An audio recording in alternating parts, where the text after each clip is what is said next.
another edition of our Value Builders Talk Show, brought to you by Heart Clinic TV. Yes, Heart Clinic TV. Value Builders Talk Show is a talk show where we talk about anything and everything relating to human issues that adds value to our lives. So, welcome once again to everybody. If you've been following us, you're welcome. And if you're new, if you're watching us for the first time, we love you. Welcome as well. Kindly subscribe and give this video a thumbs up and turn on post notification to know anytime we drop a new video. And if this is not your first time, you're welcome as well. I hope you've subscribed. So today, we're going to be talking about a very interesting topic. Now, this is something that basically almost every youth and few adults have issues with, and this is vision. Not vision of you saying stop spiritually, no, but vision, you having a particular goal and something that drives you, that you just want to attain in the nearest future. You see a lot of youths when they're done with secondary school or high school, and you ask them, what course do you want to study when, what course do you want? Anything that doesn't have stress. Come on, that sounds irritating and annoying, but I used to be like that as well. But there are a lot of people, even adults as well, they are doing jobs that they are not happy with. They don't have a particular thing they want in their life. They just want, you hear them, I just want to be rich, I will do anything, I just want to be rich. That doesn't sound realistic. If you don't have a particular thing that you really want in your life, you're going nowhere. You're just going to keep on running a rat race over and over and over again. You're going to be stuck one way.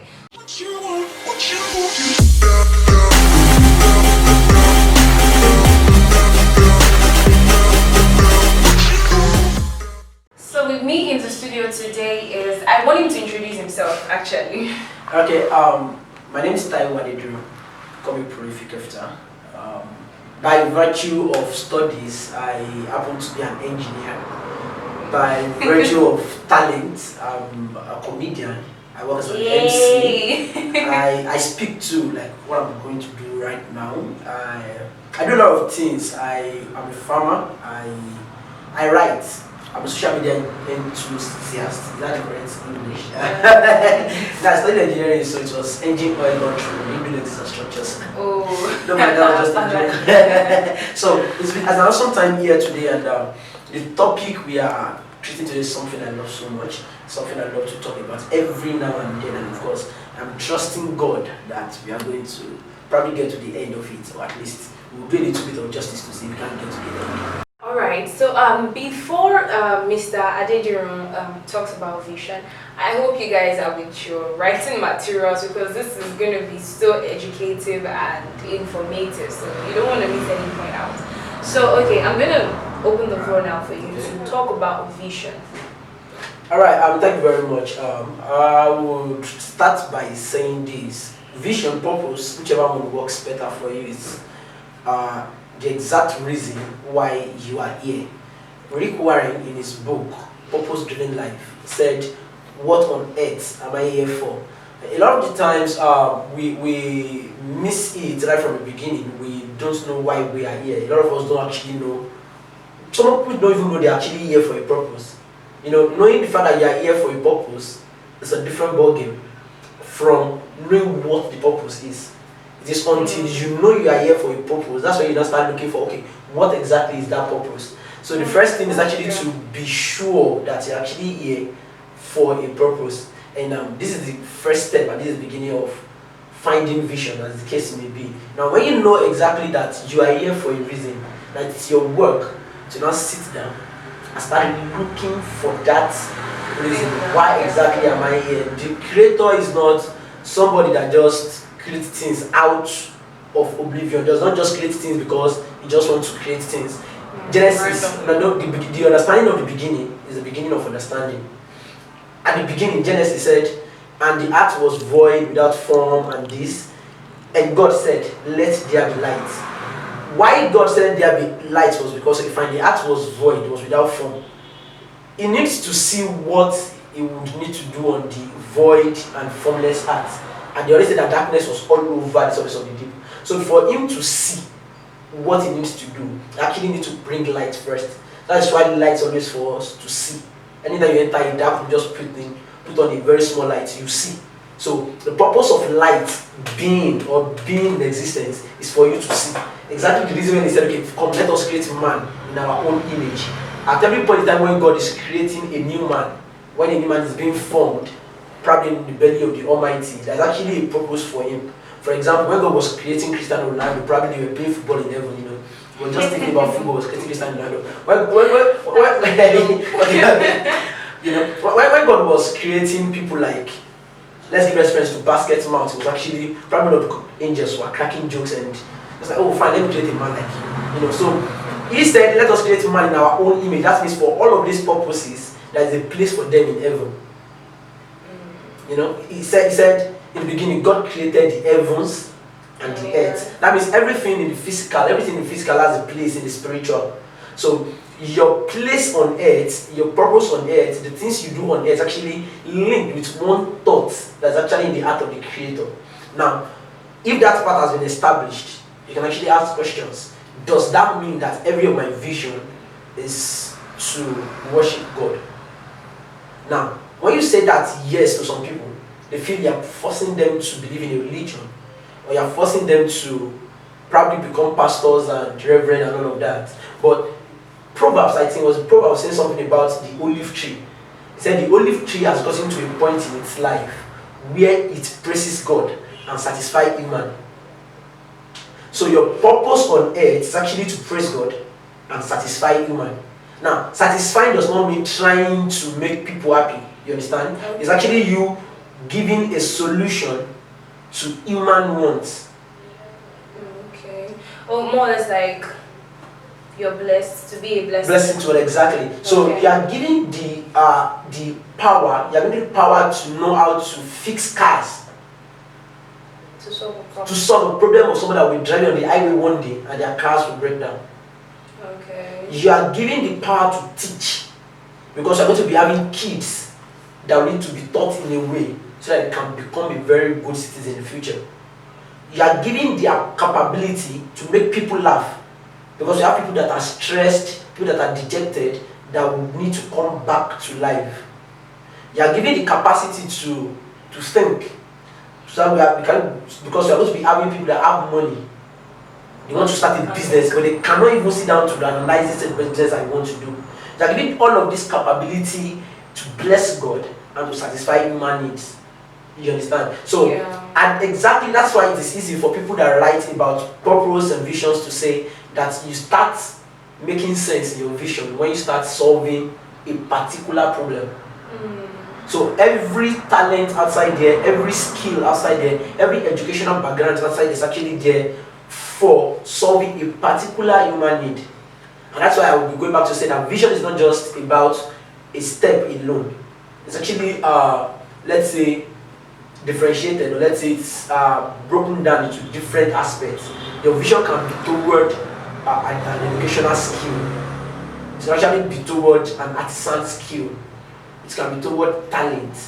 It might be business. Because when you start talking about vision, everybody will start saying, okay, I have a vision to be a businessman. Not all of us are cut out to be businessmen. You understand? Yeah. Not all of us are tailored towards speaking.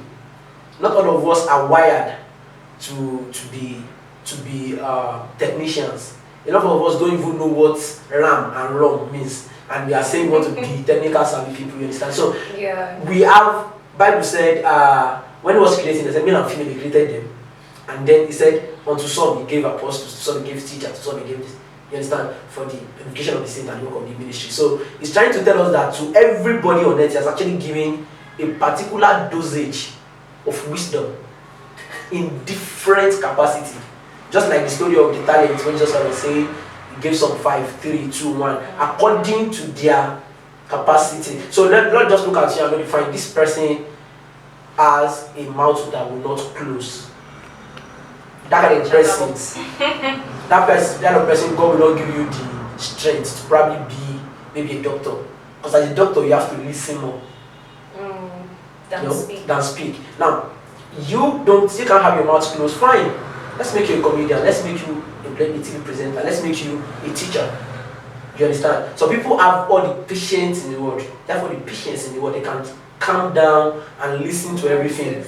Let's make you a psychologist. Okay. You know, some people are very fast. They can actually, from here to Lagos, they can go in the space of 3 minutes. Come on, Usain Bolt, come here, let's argue.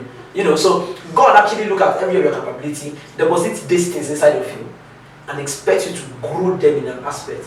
So I like to explain it like a mathematical term. It's like a Venn diagram. Okay. It's like a Venn diagram. This is how you get to know what exactly am I important to. Because somebody's out there asking me, well, I can speak. And I listen very well too. Does that mean I'm a comical doctor, you know? You know, it's actually a Venn diagram. Okay. For me, it's all about speaking. You know, it's all about words. So I can teach, that's a circle. I can do MC, that's another circle. I can become a motivational speaker, that's another circle. Public speaking, that's another circle. A comedian that I'm doing, that's another circle. Event MC, everything has to do with words, writer, blah blah blah, and all that.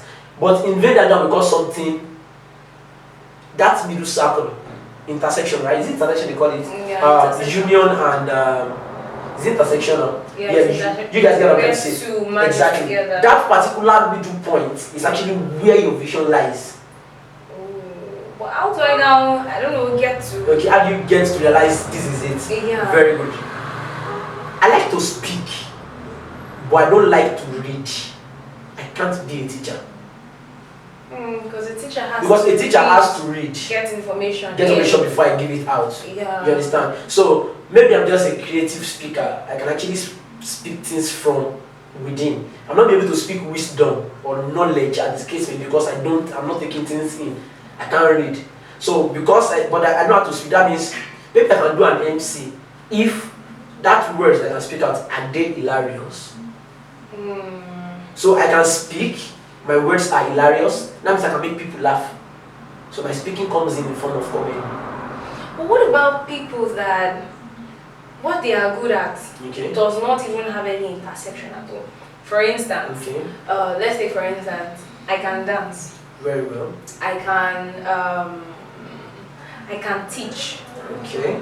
Now, what else? I'm looking for things that don't really match. Okay. I love to travel. Okay. I am business oriented. Very well. Now those 4 things, how do I now intersect them together? Those 4 things you just said are one of the best intersections I've ever seen in my life. Really? You love to dance. You can teach. The fact that you are business oriented means you can think of starting a dancing school. Oh. Because you know how to dance, you can teach. That means you can teach dance. And then because you have business orientation, you can start a dancing school. Now you love to travel, means you can actually have your dancing school in different states in your country. And to go there and deliver dance lectures to them every month, every week will not be a problem. Because while you are traveling, you are doing something you love. While you are teaching, you are doing something you love. While you are dancing, you are doing something that is easy for you. Now, your vision, purpose, and all of those things, they always eat themselves under things that you love to do. Under things that I love to do. What about people that don't love anything aside from let me just eat, get money, and maybe do what I'm supposed to do what my parents tell me to do, and they don't have anything particularly that they want? There's nobody that has it all. Nobody has none. I'm trying to say that everybody has something. Okay. You might not have everything, but everybody has something. This person you just said now has something. Just to eat, have money, do what my parents tell me. He can be a very good assistant because he listens. He listens to instructions. That means if you have someone that has a talent, maybe a comedian, if you can introduce that person to me, I would like him to be my assistant or probably my manager. That means I can tell him, do this thing, do this, let's do this way. I don't have the time to do those things. I might not be able to gather myself to do those things very well, but I know what I want to do. And I have someone that listens and do what they ask him to do. So, come on, do it. So he does it. He gets paid. Exactly. Make money. Make money, sit and eat. That's very simple, you know. So you understand. So one of the things that you should know is what are the things that I do effortlessly. What are those things that if I'm sad and they call me to do it, I will still do it. What are those things that if I have to risk my life to do, I will still do it. If you are very careful enough, you will discover that your talent, your purpose, your vision is actually embedded in those things. Understand? Should I continue to say something? Yeah, continue. I actually have a very deep question, but it doesn't even sound. It does not sound okay to me. Well, everything is okay. Okay. What about people that, let's say, their purpose? Okay, is it possible for a purpose to be in something that I don't love, or if I do it, I will excel? That's tricky. Now you have to be sure. Is it that you don't love that thing, or you don't like the process? Yeah, okay, let's say I like that thing, but the process is just too, I can't do it. Let me give you the highest example. Okay. Jesus Christ knew from heaven was coming down here to die. So he spent 30 years preparing for the ministry. He spent 3.5 years to prove to people that he's the Messiah.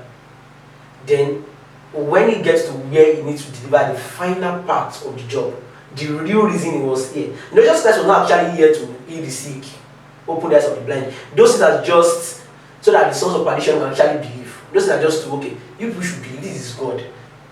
Heal the sick, make the blind, raise the dead, and all of those. Those things are just signs and wonders that prepare the way toward the destination. The destination itself is to die because of Calvary. Now, that same Jesus that came from heaven to come and die because of Calvary, when he got down to earth, on the cross of Calvary, the first thing he said was what? Father, let this cup pass over me. Okay. So that means, in as much as he loves the end product, the process was tedious. So that is Jesus Christ. Baba, person you look forward to. Nobody's purpose is to die. Oh, of course, and your purpose was to die. So I don't know how hard your purpose can be. That it can be as hard as dying. Do you understand my point? So find out if it is that thing you don't like, or is the purpose. Is it that you don't want to be a pastor, or you're just thinking, I cannot be fasting. I cannot sit down. I cannot sit down and study. Be sure. Business. I don't like business. It's not that you don't like business. Are you sure you are? It's because you don't like the fact that you can lose money while trying new business ideas. And you get a lot of no's, a lot of harassment and all sorts. I can't sing though. This song, this voice that I have, is just that I can sing for myself in the bedroom. I cannot become. Are you sure because of that, or because you don't want to put yourself into practice, rehearsals, sending your demo to producers and doing a lot of things? So most of the time, it's always the process that people run from. People run from the process. They don't want the pain, but they want the gain. Every single guy out there likes 6 packs. Who won't do exercise? Yeah, but who won't go gym? You understand? Every second, sweat after sweat is pushing you towards 6 packs. But when you sit in your room and you imagine the stress of lifting a dumbbell, imagine the stress of using the stretcher, or you even start around week and they just feel like, see, I'm a doctor. Nobody's doing as my doctor. I don't need 6 packs. So it's not always because you don't want that end product. It's not because of the process. Okay. You understand? So that has happened to me a lot. A lot of abandoned projects. Because the process, I will start, I'm like, I can't do it. I'll run back. Find something else to do. And of course, another part of it is human being generally, we are almost cut out for the easy way. Almost every time. Almost every time. Comfort. We are always about comfort. That is the major reason for civilization. I used to say that the major reason, the basic reason why we have civilization, because we like comfort. We want to get to that place faster. That's why we invented cars. At a point, we don't even want to get to that place again. That's why we invented phones. Internet. We started calling. Then at a point, when I call somebody, they want to show me something, I call them, they have to still travel. That's why we come up with video calls, internet, and every simple thing is actually towards making life simple. This is a class. On a normal day, we should have students sitting down, listening to us, we look for it, blah, blah, blah, blah. But then, this is comfort. We are doing this to the camera, they are in their house, internet, we are getting it. So, every single time we want comfort, and that actually affects our work toward purpose, toward vision. Because there are some of these purposes, some of these visions that there is no two way to it. If you are a comedian, you have to actually wake up in the morning, you have to think about materials, you have to think about what you want to say, you have to look at what is going on around you and look for a comical or a humorous way to present it. Because it's not just you saying funny things, it's actually you saying things that your audience can relate with. Okay. So that means immediately they talk about your government is procuring a new private jet. You have to look for a very funny way to present it to your audience so that they can laugh. So it's not just about you just saying, yes, the boy went and jumped into water. Every boy jumps into water. But then, how do you prevent jumping into water in a comical way? The way you act it, your... All of those things are rehearsals. Everybody can win Grammy. Everybody can win Grammy. But a lot of us will win our Grammy just in the brushroom. Because not all of us will be cut out to start writing lyrics, singing, facing the mirror and singing to yourself, sitting down in your studio to do one or two rehearsals and produce demos and all of that. So your vision, your purpose is not going to come to actualization by just thinking, by just saying. You have to follow the process. You have to do it. You have to do it. So it's actually, for me, it's three things: purpose, process, profit. That's the three P's. But the process is where the people run from. Exactly. The process is where you do it, you fail. You do it again, you fail. You do it again, you fail. Because even the Bible said it said, a righteous man falls 7 times. But it said the joy of it is that he rises again. Now, how do you fall 7 times? Because if you fall and you stay there, you can't fall again. He that is down means fear no fall. Do you understand it? Yeah, because it's down. It's down already. So if Bible said a righteous man falls 7 times, but the job is he rises again. That means first time he fell, he rose. But even Bible don't even record that first time rising and falling. It just recorded the 7 falls. Then after that 7 fall, he still rises again to fall. So it's actually while you are falling and standing and falling and standing, that is when you get to an happy ending. If you can answer those 3 questions, thank you so much for being an awesome friend today. I don't know if... Wow, I am absolutely blessed. I really hope that you too, you are blessed. Thank you so much. Since I really can't express this that we're actually getting here. Gosh, I don't know how to put it in words. I can't even construct my words. So.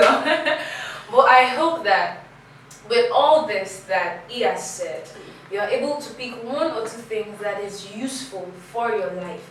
Even if you're 40, you're 50, and you feel that what he has said is actually going to affect you too, why don't you just sit back and look at that thing as well and decide, how do I channel this?